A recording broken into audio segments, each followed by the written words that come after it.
దయదలిచి మాకు న్యాయం చేయగలరని కోరుతున్నాము. ఉన్నత అధికారులకు ప్రజావాణిలో ఇచ్చినాము, ప్రజావాణిలో రిపోర్ట్ ఇచ్చినాము, మన సబ్ కలెక్టర్కి ఇచ్చినాము, ఎస్టీ కార్పొరేషన్లు ఇచ్చినాము పేపరు. అందరికీ దర్యాప్తు చేసుకుంటున్నాము. మా భూమి కబ్జా అయింది, మీరంతా కలిసి పెద్దలు స్పందిస్తారని దయదలిచి కోరుకుంటున్నాం. వ్యవసాయ భూమి పాండతరఫాలో 24 గుంటలు భూమి ఇచ్చారు. మాకు 54 మందికి ఇచ్చారు. 54 మందిలో మా రాకాశపేట నివాసులైన 8 మంది భూముల్లో కబ్జాలో పెట్టుకొని మీ భూమి మీకు ఇస్తామని చెప్పి అన్నారు. ఇప్పుడు పోయి అడిగితే మీ దిక్కున్న చెడు చెప్పుకొని మీ దగ్గర ఏం ఆధారం ఉందని నా దగ్గరికి వస్తారు, మీ దగ్గర ఏం తీసుకున్నా అని చెప్పి బెదిరిస్తున్నాడు, సంపద అని చెప్పి బెదిరిస్తున్నాడు.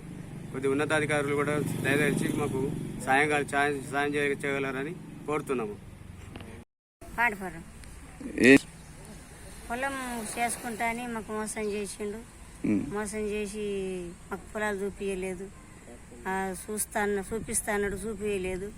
మళ్ళీ అంతకన్నా ఇస్తాడేమో చూసుకున్నాము, ఇయ్యలేదు. మళ్ళీ పొలం మీదకి తోలుకుపోతాడేమో అనుకుని పొలం మీదకి తోలుకుపోలేదు. మాకు అసలు ఆ భూతాలే చూపించలేదు. ఒక్కరోజు ఒక 2 రోజులే కొండపోయిండు.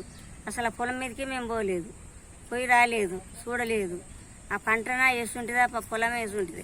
కిలకొచ్చింది పట్టలు అంటున్నాడు, పట్టలు వస్తలేవు, ఏం వస్తలేవు.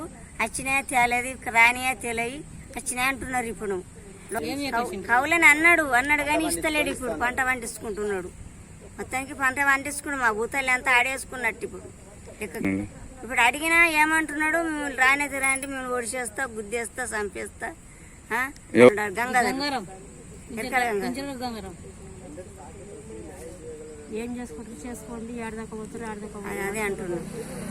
అంతవరకు వచ్చింది. మళ్ళీ పోరాటం చేస్తే చెయ్యండ్రు అంటున్నాడు. చెయ్యండ్రు, ఎంతవరకు దాకా చెయ్యండ్రు అంటున్నాడు. ఎవరు వచ్చి నాకు ఏం చేయాలంటున్నాడు. మరి మా నాయలు మళ్ళీ లింకుతారా సారు నాకు ఇష్టకరం.